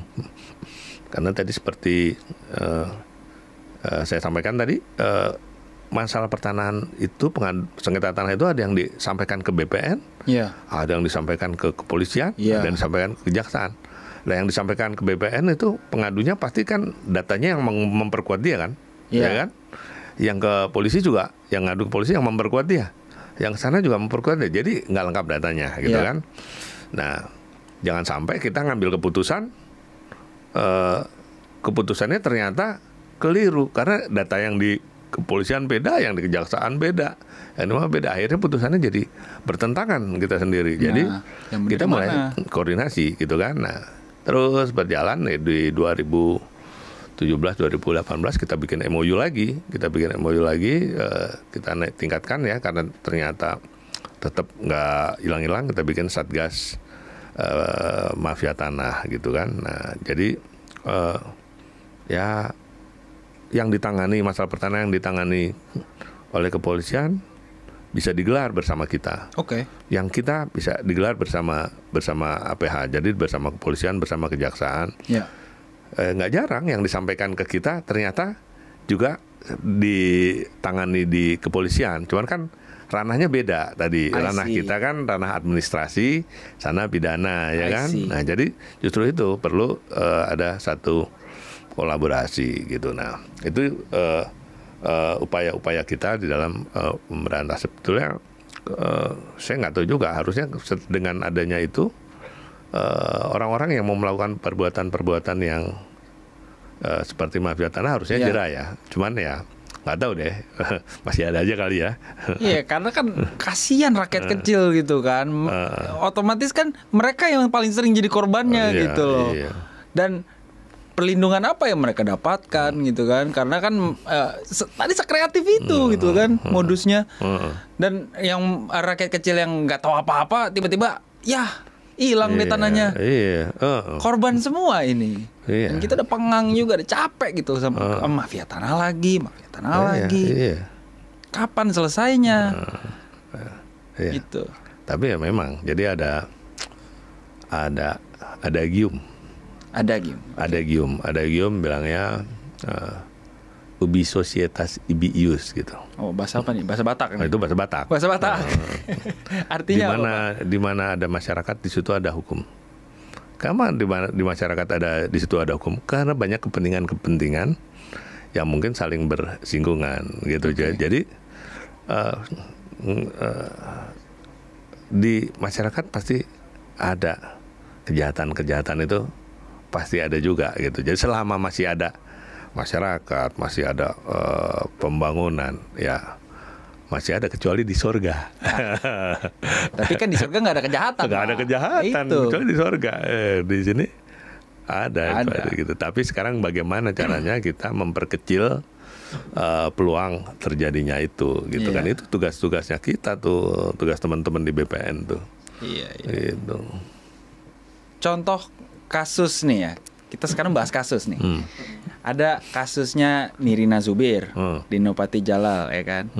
Ini kan modusnya mirip-mirip nih. Nah ini nih, perjalanan Nirina Zubir lawan mafia tanah hingga akhirnya bisa bernapas lega, ya kan? Jadi modusnya mirip-mirip, ada oknum PPA, ada oknum PPAT, ya kan? Kerja sama pembantunya, terus malsuin KTP, ya kan? Nah ini tanggapannya gimana Pak? Solusinya kemana waktu itu? Tadi kan saya bilang tadi, ya itu kelompok kan. Ada sutradaranya kan, betul. Ada pemainnya kan, ada bandarnya, ada pemodalnya. Ya kira-kira begitu juga tadi yang saya ceritain pertama. Ini juga begitu. Ini kan juga lihat-lihat nih, ini rumah kosong, ya kan? Iya. Orang tua isinya, dia mau beli, ya kan? Iya. Terus orang tuanya percaya lagi sama pembantunya, data-datanya diserahin, ya kan? Iya. Langsung dipalsuin sama dia kan. Nah, terus notarisnya, entah notaris beneran, entah notaris PPAT bohongan kan, nggak tahu juga dibikin akte PPAT. Karena saya lupa ya, saya udah lama juga kasusnya Nirina atau Pak Dinopati yang PPAT-nya nggak terdaftar gitu. Jadinya. Nah, jadi pada waktu pengecekan sertifikat, itu pakai sertifikat yang asli. Begitu udah selesai dicek, diganti sama yang palsu. Jadi yang dikembaliin itu yang palsu. Gitu. Itu kan, terus akhirnya kan bisa balik nama tuh jadinya. Nah, terus kan udah bergerak, penyidik PH udah bergerak, dan terus kita trace, sertifikat itu kan surat berharga. Ya. Pasti ada perlindungannya dong. Kan betul. Kita bisa tahu dong, ini asli atau enggak, atau asli tapi palsu gitu kan. Yeah. Dari penomorannya, ya kan, nomornya gimana, kita yang tahu gitu kan. Yeah. Jadi begitu, wah ini harusnya bukan nomor ini gitu kan, ada ketahuan palsu tuh kan, atau bukan ini. Nah dari situlah kemudian polisi bertindak lah gitu kan, sampai pidana. Tapi bukan nggak ada perjuangan juga, itu kan kemudian karena itu udah dialihkan kepada pihak lain. Putusan itu kan tadi saya bilang berlakunya hanya ke pihak yang bersengketa nih. Bagaimana dengan pihak yang lain? Nah. Ya akhirnya harus dilakukan gugatan lagi, dan akhirnya kembali juga itu. Dia bisa mengembalikan tanahnya, haknya lagi ke Nirina gitu. Tapi kan tetap ada korban. Jadi korbannya kalau nggak Nirina adalah orang yang membeli, ya kan? Gitu. Nah, itu perlunya asuransi. Oh iya, wajib diterapkan ya. Tapi I found something very interesting here. Karena kan PPAT, ini oknumnya PPAT nih ya. Nah, PPAT kan yang sign BPN. Kok bisa? How can they let it happen? Pada saat itu kaki tangan mereka sendiri gitu loh. Gimana, Pak? Not only PPAT kali ya. Bisa juga di BPN juga ada, orangnya kan ada. Jadi ya kalau memang terbukti itu dia PPAT atau itu dia pegawai BPN ada yang bermain juga, ya kan kita ada aparat, kalau untuk pegawai BPN kan ada auditor, ada inspektorat, ya kan, APIP, gitu kan. ya dia tentu nanti akan diperiksa dan ada aturan ya disiplin pegawai. Ya, bisa dikenakan hukuman disiplin pegawai, mulai dari pemecatan atau peringatan atau apa, bahkan kalau memang itu pidana ya nggak bisa restoratif of justice begitu ya. Dia harus menjalani pemeriksaan pidana. Demikian juga PPAT bisa diberhentikan, prakteknya bisa diberhentikan. Ya, kalau dia melakukan pidana ya bisa diterapkan hukuman pidana ke mereka gitu. I see. Gitu. Terus buat masyarakatnya sendiri nih, tuh langkah-langkah preventif apa yang bisa kita buat kayak daripada kena mafia tanah nih, buat mitigasi risiko lah ya, bahasa kerennya. Iya, jadi kalau satu bukan hanya untuk mafia tanah, untuk sengketa ya. Iya. Ya, juri punya tanah banyak, boleh aja.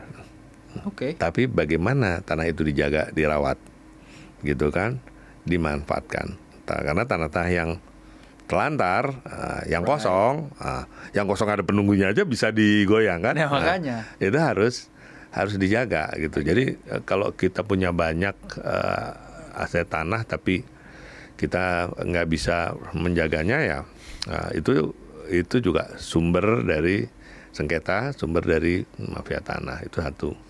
Jadi milikilah tanah sesuai dengan kemampuan kita gitu kan, dan manfaatkanlah, kuasailah. Kalau kita belum bisa membangun, menggunakan tanah itu secara intensif ya nggak apa-apa, mau disewakan atau mau diberi izin orang untuk menggarap, tapi hubungan hukum itu tetap ada. Nah, saya ingin mengatakan juga, orang kadang-kadang tidak membedakan antara penguasaan sama pemilikan gitu loh. Jadi merasa kalau dia beli dari penggarap udah punya dia. Padahal kan tadi ada azas nemo plus juris tadi kan. Penguasaan itu pemilikan itu beda. Penguasaan itu hubungan nyata antara orang dengan tanah. Pada saat itu dia nggak perlu legitimasi lain selain ada dalam penguasaannya. Tapi penguasaan hilang ketika ditinggalkan, gitu kan? Nah, misalnya bolpen saya nih, ini kan saya kuasain nih. Saya tinggal sepegi, orang ambil, ada dalam kekuasaan dia kan? I see.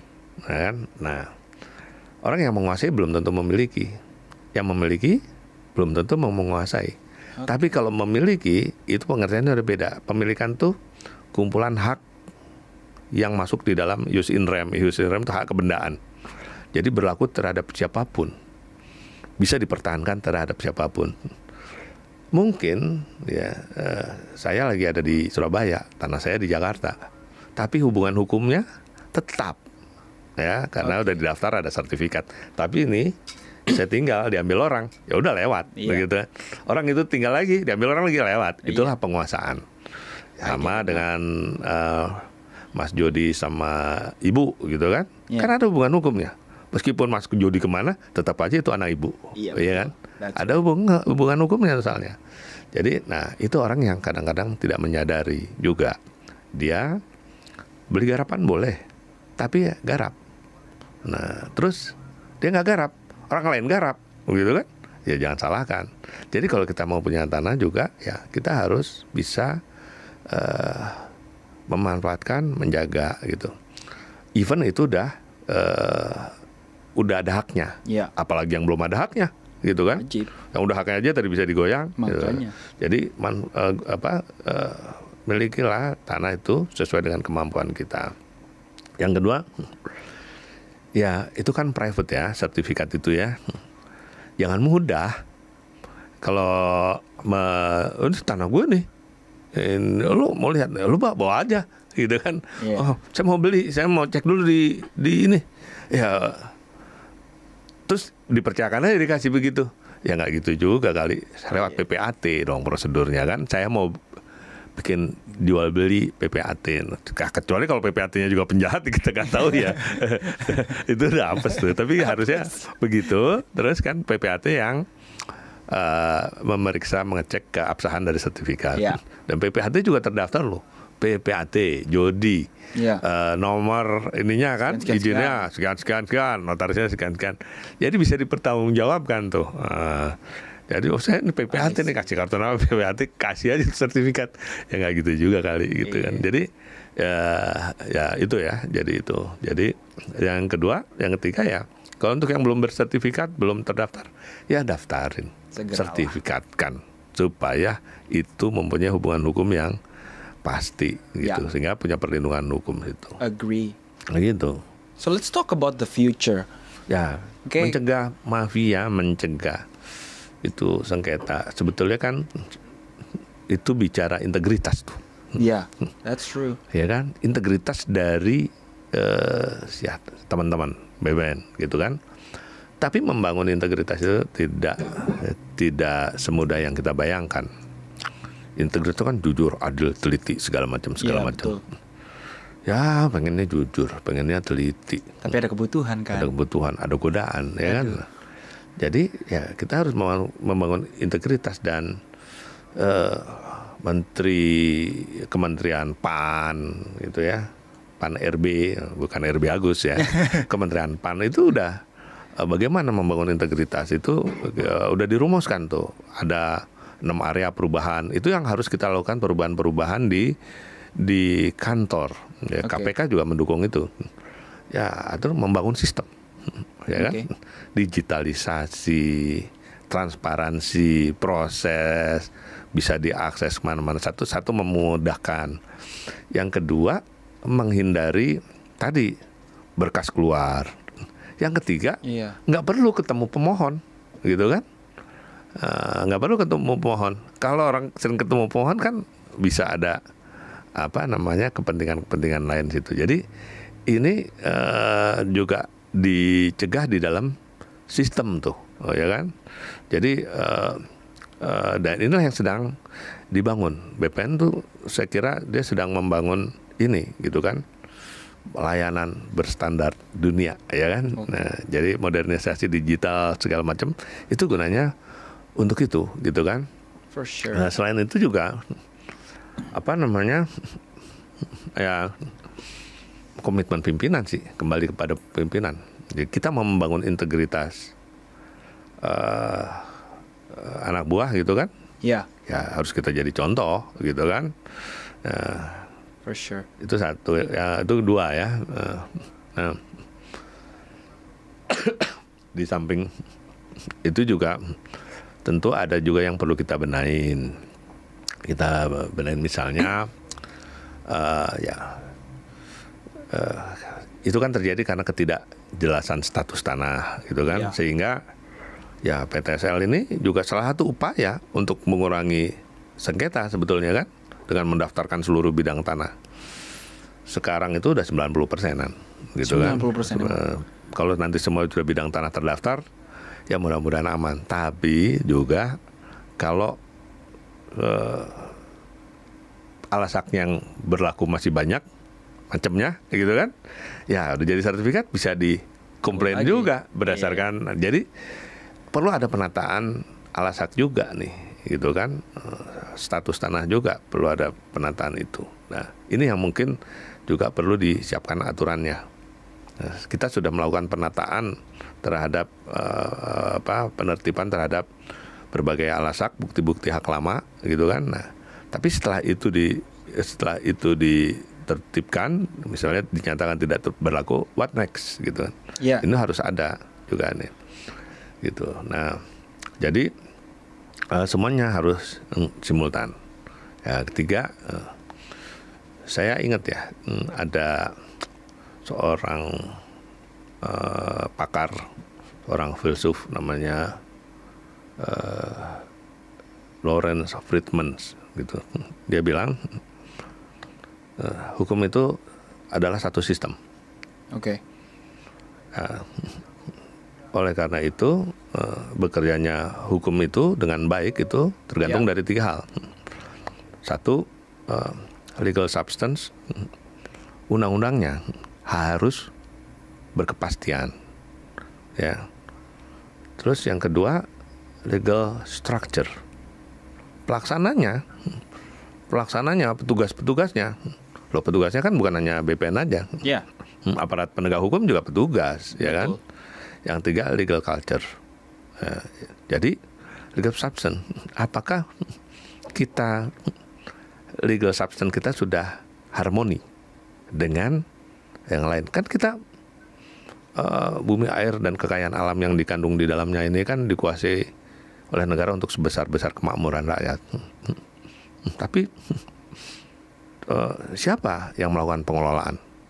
Kan nggak hanya BPN, ada kehutanan, ada pertambangan, ada yang lain-lain. Apakah sinkron udah peraturan perundang-undangannya dia dengan kita? Terus juga tanah juga nyangkut ke perbendaharaan negara.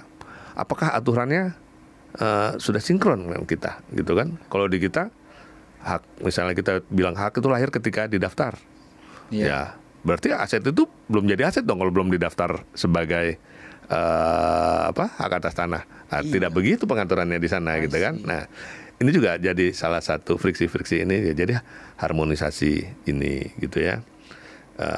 Terus ya kita juga harus ada harmoni terhadap kegiatan bersama. Jadi kita punya peta, kehutanan punya peta, tambang punya peta, bahkan Kementerian Dalam Negeri punya peta wilayah. Loh, peta-peta ini harusnya bisa diakses mudah oleh kita. Jadi one map policy, dan ini sudah diperintahkan untuk segera dilaksanakan. Karena dengan peta itu, kalau kita nggak ada peta, kita nggak tahu kalau itu kawasan hutan. Sertifikat masuk kawasan hutan.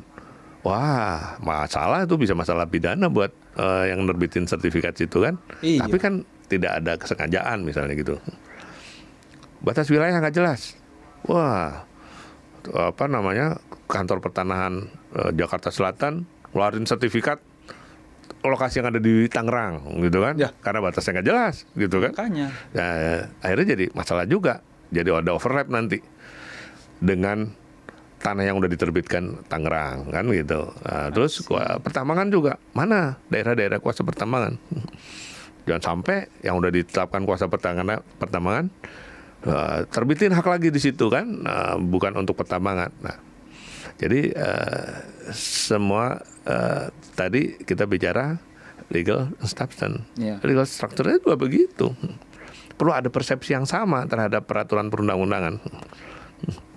Tanah negara, tanah yang dikuasai oleh negara, dengan tanah yang dimiliki oleh negara itu beda. Kalau tanah yang dimiliki negara itu jadi masuk aset. Tanah yang dikuasai langsung oleh negara, tanah yang belum dilekati hak di atasnya. Kalau kita berikan hak atas tanah di atas tanah negara, nggak ada masalah. Tapi di atas tanah milik negara kepada orang lain, ya nggak boleh, karena itu masuk aset, entah asetnya instansi yang mana.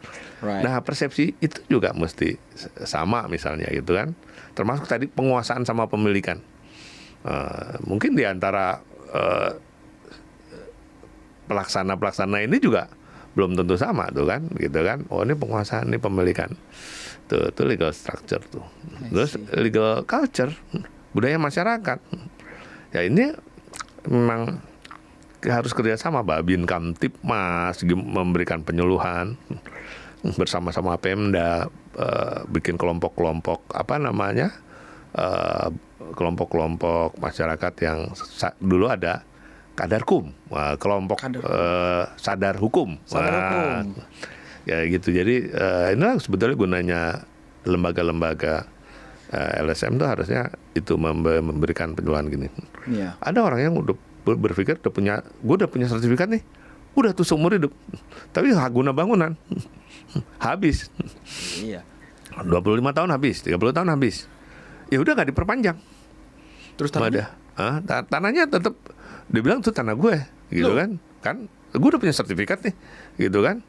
Nah terus karena nggak diperpanjang jadi tanah negara dong. Diajukan permohonan hak oleh orang lain, diajukan kan? Dikeluarin haknya ke sana.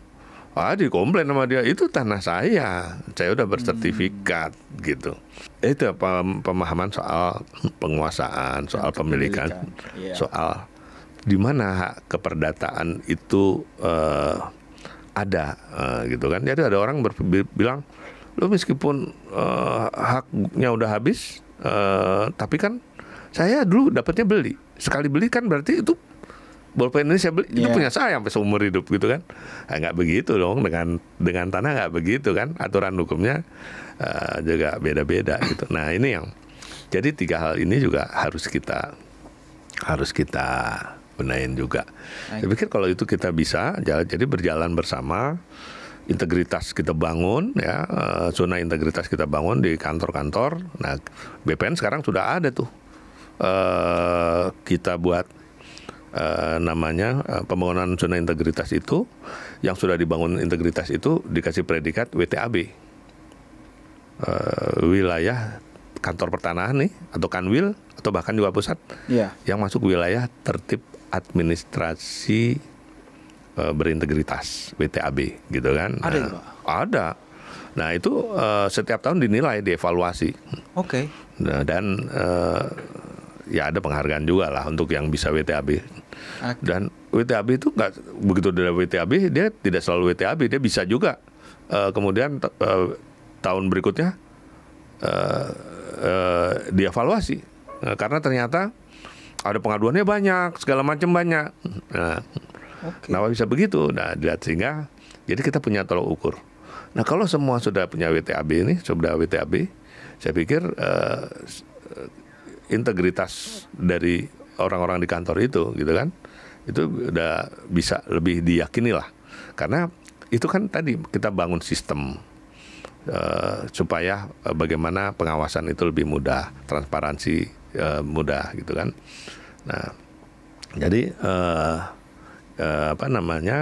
integritas kita bangun, teknologinya kita perkuat, terus percepatan pendaftaran tanah. Nah, juga sistem pendaftaran tanahnya dan substansinya tadi, legal substance-nya tadi kita bangun juga, dan masyarakat juga terus kita, jadi kita bersama-sama masyarakat lah untuk, nah itu saya kira bisa lebih aman. Dan jangan lupa tetap untuk memberikan kepastian hukum, saya tetap berpikir kita mungkin perlu adanya title insurance itu juga. Nah, itu Mas Jody. I agree. Pak, in your opinion, ya kan, if we do all that as a nation, mungkin nggak Indonesia itu 0 sengketa, 0 mafia tanah gitu? Seperti tadi saya bilang, ibi societas ibi ius, di mana ada masyarakat, di situ ada hukum, di situ ada sengketa. Kayaknya 0% susah ya. Tapi yang saya harapkan mudah-mudahan bisa 0% untuk pendaftaran pertama. Jadi kan pendaftaran tanah itu ada pendaftaran tanah pertama kali dan kemudian peralihan haknya. Tapi pendaftaran pertama kalinya itu harus firm. Right. Itu yang saya harapkan. Kalaupun ada sengketa, sengketanya bukan di pendaftaran pertama, tapi di tempat Mas Jody sekolah di Sydney, di Melbourne juga saya tanya tuh, ada nggak sengketa di sini? Sengketa pendaftaran tanah pertama? Nggak ada. Dia bilang nggak ada loh. Nggak ada. Semua bidang udah terdaftar, semua bidang udah status tanahnya udah jelas. Jadi sengketa-sengketanya di apa? Sengketanya itu sengketa setelah pendaftaran itu, misalnya terkait dengan peralihan hak, karena bisnis gitu kan, misalnya ini jadi jaminan. Jadi sengketa-sengketanya itu, tapi bukan di pendaftaran pertamanya. Gitu. Tapi mereka juga pakai title insurance juga. Tapi kan berarti udah ada negara yang bisa mencapai itu. Bisa. Otomatis kita juga bisa dong. It is achievable. Bisa aja. Tapi tadi syaratnya tadi juga status tanahnya harus clear semuanya gitu. PR-nya emang banyak ya. PR-nya banyak. But it is achievable. Jadi jangan despair, jangan putus asa. Tapi kita nggak boleh putus asa. Gitu. Exactly. Gitu, mudah-mudahan ya kan teman-teman di BPN ini kan pinter-pinter semuanya. Nah, buat mafia tanah nih, gimana supaya kita bisa memberikan efek jerak kepada mafia-mafia tanah ini? Ya, bisa memberikan efek jerak. Iya. Ya. Gimana membasminya gitu? Yang pasti dia jera, yang bisa membuat jera itu kan sanksinya sanksi pidana tuh. Nah, jadi apakah ini dia mau masuk di pidana khusus atau pidana tertentu atau pidana umum, ya, saya nggak terlalu tahu. Tapi memang harus ada pengenaan sanksi yang tegas terhadap mereka gitu loh, terhadap mereka supaya mereka nggak coba-coba dan jera gitu kan. Kita nggak boleh pesimis sih, kita harus optimis dengan kolaborasi antara pertanahan, APH ini bisa memberangus mafia tanah dan pengenaan sanksinya yang jangan kecil-kecil juga gitu kan. Kadang-kadang tanah kan nilainya juga bukan nilai ekonominya, tapi nilai sosialnya kan tinggi itu. Jadi negara emang harus hadir di sini. Yeah. There's no other way. Pak, terima kasih banyak. Very insightful. Kita dapat insight dari Bapak udah soal sengketa, konflik, terus terakhir mafia tanah nih, ya kan? Ilmunya, edukasinya, this is priceless. Yeah. Dan semoga teman-teman juga teredukasi, wawasannya terbuka seperti biasa. Dari perbincangan kita tadi, bisa kita tarik konklusi. To quote Pak Agus, di mana ada masyarakat, di situ ada hukum. Artinya, sengketa dan konflik gak bakal hilang.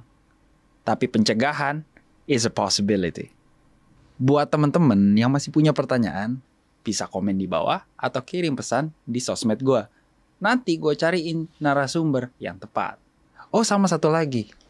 Kalau kalian masih punya masalah hukum, nih, di sini, nanti bisa kalian klik aja. Ini adalah ACTA partnership ya. Bisa datang aja, nanti di konsultasikan dengan Pak RB Agus Wijayanto.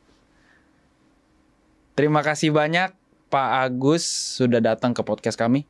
Sama-sama Mas Jody, saya senang bisa. Sehat-sehat selalu. Amin. What an honor it is for me for you to be here. Ya. Terima kasih. Besok-besok datang lagi mau dong? Oh iya dong. Kita ngobrol lebih seru lagi dong. Apalagi baksonya enak tuh kan. Baksonya emang lumayan sih. Makanya jangan lupa follow, share, dan subscribe akun gua sekarang juga. Biar gak ketinggalan podcastnya. Kepo soal tanah, tanya siapa lagi? Tanya Mas Jordi lah.